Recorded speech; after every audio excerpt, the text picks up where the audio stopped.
Well, hello all those people out in YouTube land. This is Dome Chrome heading out for another day. It's Friday, I think Friday the 10th of May. Mother's Day will be in 2 days time. Sydney, Australia, cold autumn afternoon, a little bit of rain. Now, I thought I'd make a video of a checklist of stuff we've covered so far. And sort of go a bit ad lib for the moment. That's why we're going to acclimatise to the weather. So far we've covered, what have we covered?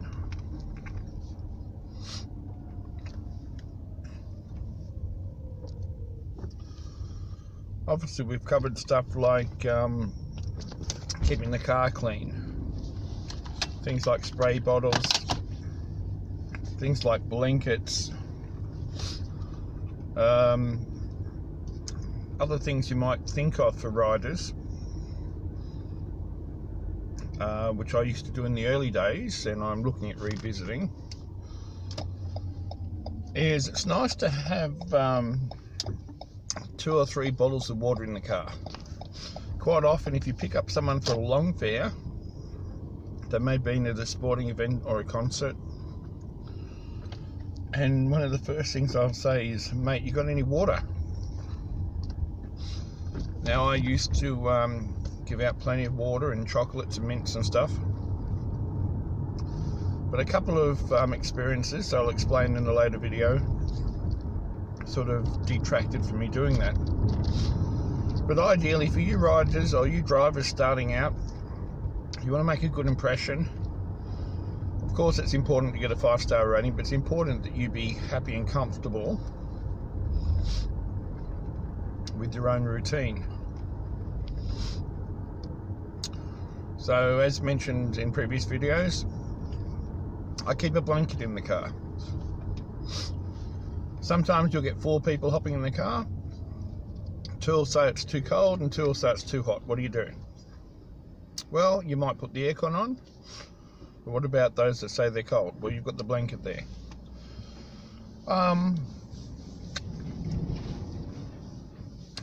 Flip sides, they hop in the car and you've just completed a food run. You've taken your previous riders, be it 4 of them, be it 1 of them, through a takeaway drive-through, and your car smells like cheeseburger or it smells like fried chicken or kebabs. Nice spray gets the car smelling fresh. As I mentioned before, about 1 in 3 trips you get wonderful compliments about how nice the car smells, and it really does smell nice. Again, keeping in mind that you don't want to overdo it with the sprays, and you don't want to be using one of the bigger cans where people are choking for breath or asthmatics. Now, I think we've discussed when you go and pick up clients, but whether it be 1 person, 2 people, 3, 4, whatever your car will permit, it's important, and I've seen other videos on this subject, but it's important that you clarify or confirm the person you're picking up, but in a way that protects you as the driver. Now, for example, let's say I get a fare request for Stephen. So I drive and I drive. I get to within about 400 or 500 meters, and the app I'm using will say rider notified. So that basically means that if Stephen or the person capturing the car isn't already outside already, they'll get time to make their way out. Had an interesting fare last night where I was heading from Blacktown in the western suburbs to Kudos Bank Arena to see if I could pick up one or two decent concert fares. And let's say I'm heading from the west to the east or the northeast. I'm about 5 minutes into the trip, and I get a request from about 20 minutes away, so I get a bit excited because I'm thinking, well, I'm about 20 minutes away from the concert, and it says it's a long trip. Now, a long trip would normally mean 35 kilometres plus with the app I'm using, so 35 kilometres plus, and considering I'm doing like second and third tier fares, that can be a pretty decent fare. That could be anything from 80 to say $150 fare, and if you could do that and do that inside an hour, that's a pretty good start to a shift. Anyway, I accepted the fare because I may have mentioned previously I will accept all fares. There is the odd exception to the rule, which we'll discuss again further down the track. And I found that where I'm heading from here to there, the fare is 20 minutes this way. Not an area that I do much work in. Well, let's say I'm heading from the west to the northeast, and the fare is 15 to 20 minutes southwest. So I have to make a decision. Is this fare going to cancel on me? And if it does cancel on me, because sometimes when you're 15 minutes plus away, they'll give up on you and grab a cab or another Uber or something, or a rider or a lift or whatever you want to refer to. Or they'll simply cancel because they're sick of waiting and have decided to go back in. So what do? I call the client. I'm 20 minutes away, but I call the client. That's a sign of courtesy and respect to the client, and it's almost an insurance policy to make sure that the trip doesn't cancel. So I rang him, a gentleman with a Greek name. I said, "Hi, how are you?" He said, "Good." I said, "I'm your rideshare driver, but I'm about 18 to 20 minutes away. I've got a few major roads to contest with, and there's roadworks. Will you be waiting for me?" He said, Sure, that's fine." So you have to take that scenario and each case by case at face value. Now, he's said that he's happy to wait. So if he's happy to wait, I'm going to drive there. I've got a friend who drives rideshare. He's got two rules he abides by. One, he won't drive to any fare that's more than 10 minutes away, and I think he's actually costing himself money. Whereas his theory is that if he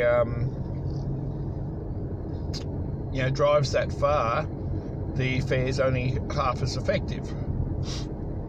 And there's some merit to that, but if you get stuck not driving far, then I think you are missing the opportunity for back-to-back fares. His other theory is he won't go for surge pricing. Well, me personally, I probably get 2 surge trips every 60 trips because I'm doing second and third tier. And people are funny about that. They don't like the idea of paying the surge. So if they're going to pay the surge, they'll pay it for your basic rust bucket, inexperienced driver that picks you up and takes you. Anyway, I went and picked this gentleman up. Lovely gentleman. Picked him and his wife up. Turns out we both had a common interest, which was Texas Hold'em poker. Loved my cards. And the trip was 30 minutes, and we drove from the southwest to the southeast. $95 fare for about 45-minute trip. Thank you very much. Great start to the shift. In the end, I ended up taking the rest of the evening off and going and grabbing some late night takeaway to share with my brother. But it just shows you how easily things can change. Had I not gone and taken that fare, I may not have got a fare from the concert.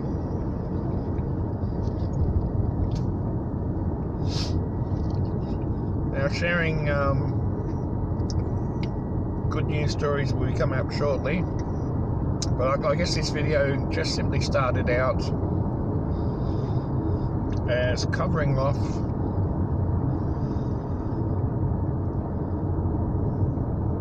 the things we've covered. So clean car, vacuum your car, use a car wash, use a squidgy mop when you go into a service station, use the air freshener to freshen up the car, keep a blanket for warmth or for comfort. This is the second car I've been driving for rideshare. I did a changeover back in December. The previous car was famous, didn't matter if it was a short or long trip, because I work overnight. I would get at least 3 clients a week, so say 1 in 20 trips. Whether the trip was 5 minutes or an hour and a half, I'd get them falling asleep in the car because it was just so comfortable, and clearly they were very comfortable with my level of driving. So if you are a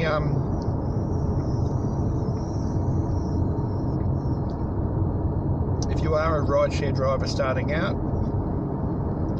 invest in 3 bottles of water. It costs you $5 at a service station. You might even get some money off on your petrol tank.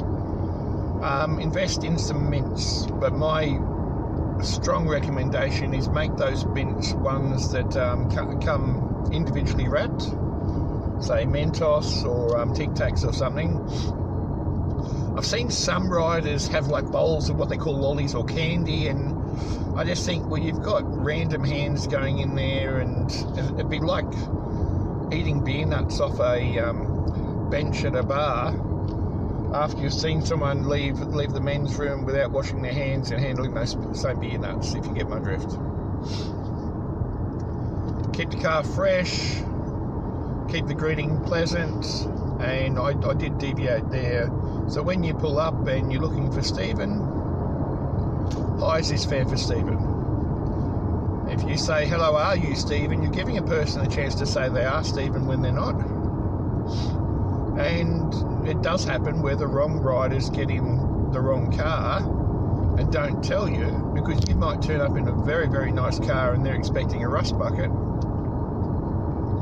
And they figure what you don't know won't hurt you, and then once you've started a trip, what can you do? I've only ever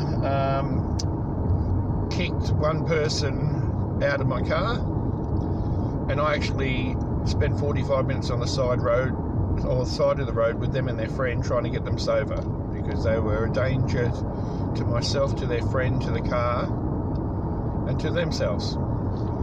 Anyway, I think we've covered enough off for that video. I will revisit it, and hopefully it'll be good enough to go up. This is Chrome Dome. Peace out. Bye for now.